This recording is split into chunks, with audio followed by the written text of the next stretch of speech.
Hey, good evening, everybody.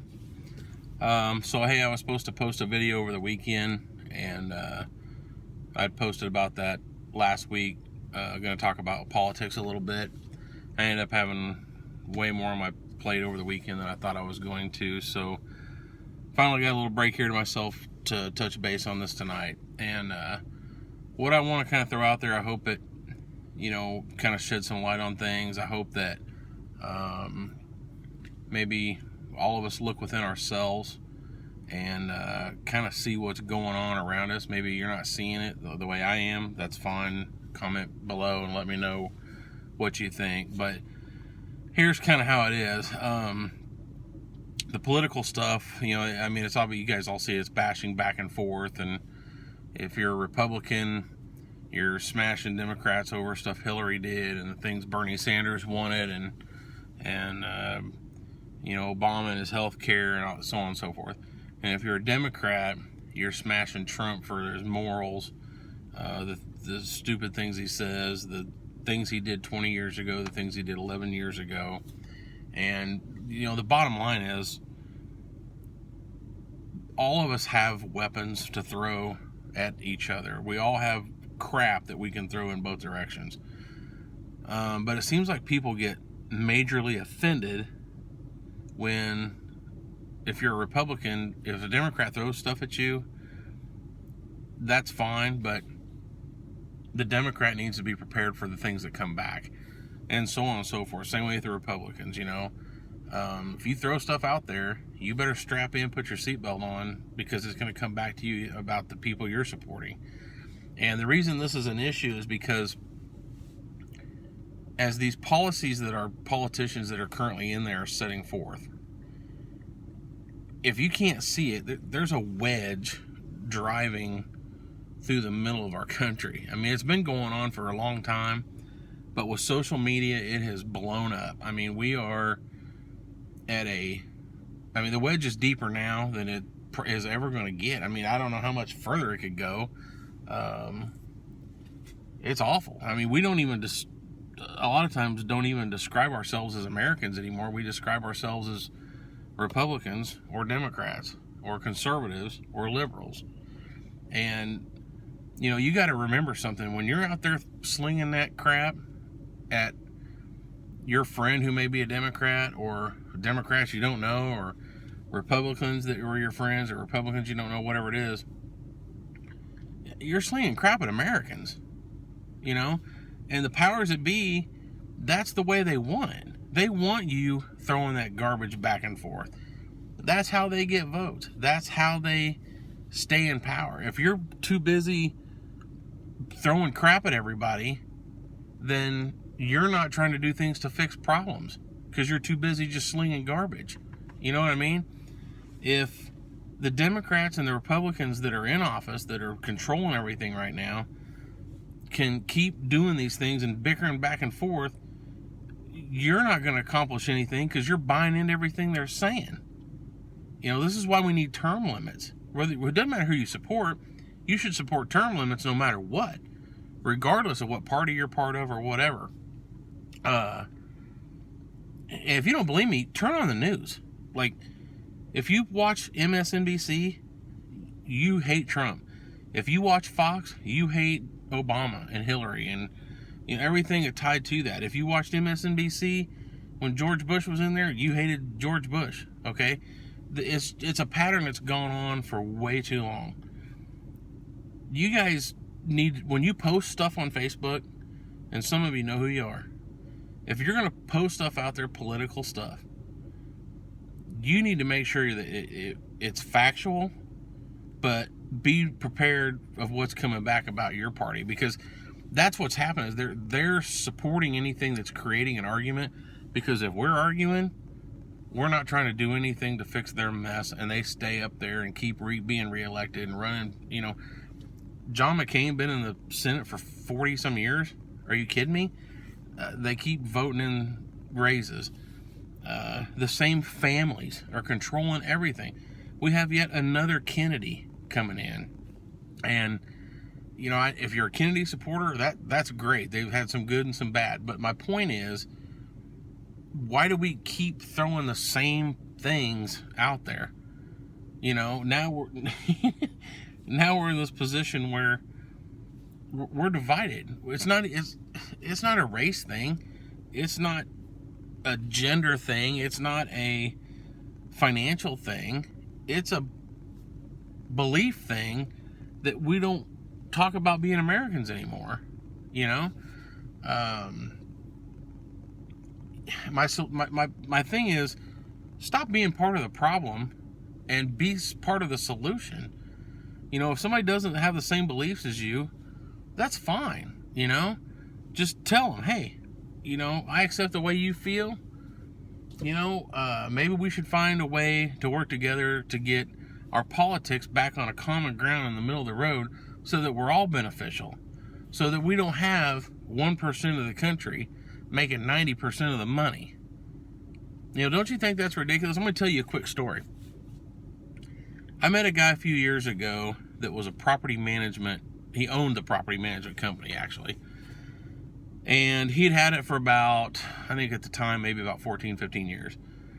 He said he had about 40 apartment complexes that he owned, operated. He had several hotels that he kind of took care of, or he owned. He didn't take care of anything anymore, but he owned them. And he also had individual properties, commercial properties that he rented out. He owned the company. He had an operations manager. He had a CEO, or a CFO, I'm sorry, and a board of directors and stuff like that. We're talking a guy, this dude probably making, I don't even know, $20, $30 million a year, who knows. But the point I'm making is, as we talked about this, I said, well, how many employees do you have total? And again, he was a property management, so he didn't handle like the employees that worked in the hotels. He was just a property management company, handled maintenance, facilities, all that kind of stuff. He said he had anywhere between 90 and 100 employees all the time, and it's been as high as 150 employees. And I said, well, what happens if you had to leave the country and go out of town or go overseas for something, like, would your company run itself? Because as a small business guy, you know, I trust my employees to do things right, but if I leave the country or I had to leave town, I got to make it a real short trip because I'm just not comfortable putting my guys in that position. I don't know if my company, being a small company, could make it the way I want it to without me for very long. So he goes, oh yeah, he goes, my company is self-sufficient. It can handle its own going forward for however long. I said, well, what about your CFO, your chief financial guy? He probably makes pretty good money, right? And he goes, oh yeah, he makes way over 6 figures. I said, well, what if he left and took another job somewhere, and would you have to hire somebody like right away? Oh no, we'd be fine without him. I would probably take over for a while until we got somebody else. I said, all right. Same way with your operations deal. Your operations guy leaves for a month, your company's not going to have a problem, right? He goes, right. And I said, well, we're talking about guys that are making probably literally hundreds of thousands of dollars a year, if not $1 million a year. I don't know. And he goes, yeah, that would be fine. Their company could sustain that. And I said, well, what if your other 75 employees, including supervisors at your local facility supervisors, or the maybe 50, 60 employees under them that are making $10, $12 an hour doing the work, what if they all just vanished? What if they all just said, we're out? All at the same time. Not one at a time, not two at a time. What if they all just said, we're done? We're leaving today, we're done. What would you do? And he just looked at me like I was kind of crazy, and he was like, well, why would they do that? And I said, well, I'm not saying they would. I'm just saying, what if they all just left at the same time? You know, obviously, you're not going to be able to hire 90 people in a day, you know, or would it take a week to hire them? A month? 2 months? How long would it take you to replenish those guys? And he could not even fathom the belief of what would happen if they all just left at the same time.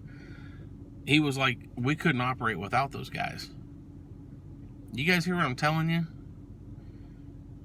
That guy's multi-million-dollar company cannot operate without those low-income people.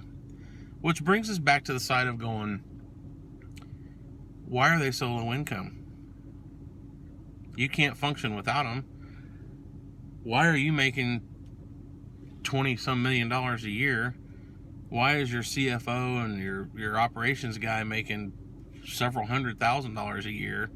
And the guys that are actually the guys taking care of your properties and doing your dirty work, making $10 an hour. You know, I mean,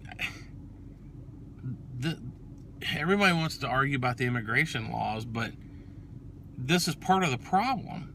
This is, you know, I'm pro-union. I've got friends that are big-time union people, and there's a place for it, and there's a place where unions have probably stepped over the borders and stepped out of line. But on the same side, that's a situation where those people walk, or they just set up a union and come in. This guy has to change everything. And now you've got 90 employees or whatever it is. Suddenly they have better lives because of they became united. Do you understand what I'm saying here? Whereas if he just keeps firing this person or that person, or they keep leaving individually, he just keeps bringing in the next guy. It's the same way with politics. Oh, you're switching to a Republican. I'll just cater to this person over here with some baloney bullshit belief that I'm going to make them think they support when they really don't care. And then we're going to get them arguing with somebody over here, and that'll make their belief stronger, and we'll just keep doing what we want at the top. You guys think about that. Think long and hard about that. The guys at the bottom run things. And we don't know that anymore because we got this wedge between us. Half the country's afraid to quit. The other half don't think that they could make it if they did quit to do something different. Therefore, we sit here and we just keep grinding away. We just keep doing what we're doing, struggling, letting bureaucrat government organizations like the IRS come in and just rape us of our family farms and our everything else. They take everything. We have crap like inheritance taxes and death taxes, and you inherit property. I live in Kansas. We're one of the most ridiculously taxed states in the union. Why do I pay $6,000 a year in property tax for property I own? Can you explain that? I mean, it's paid for. You don't own anything. Not here anyway. Because if I don't pay my property taxes every year, guess what happens? They come and take it. So I'm paying income tax. I pay sales tax on everything I buy. And then they come in here and tell me, well, if you either pay this income or this property tax, or we're going to seize your property.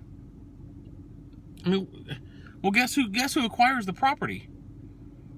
After the government gets it, they want the money. They could care less about the land. So the guy that buys the property has money. He just gets more money. Now he's acquiring more property, more money. Our government is designed to feed the pig. There's a song, Pink Floyd song called Pigs. I encourage you to listen to the words, read the words very carefully. Pink Floyd had this figured out in 1974, okay? It's true. It is so true. I encourage you all to follow up on that. Think about what I said. We're all Americans. It doesn't matter. Until we stand up as Americans and put this petty BS differences aside and sitting there bad-mouthing our president and bad-mouthing our ex-president and, quit bad-mouthing them. Vote the assholes out.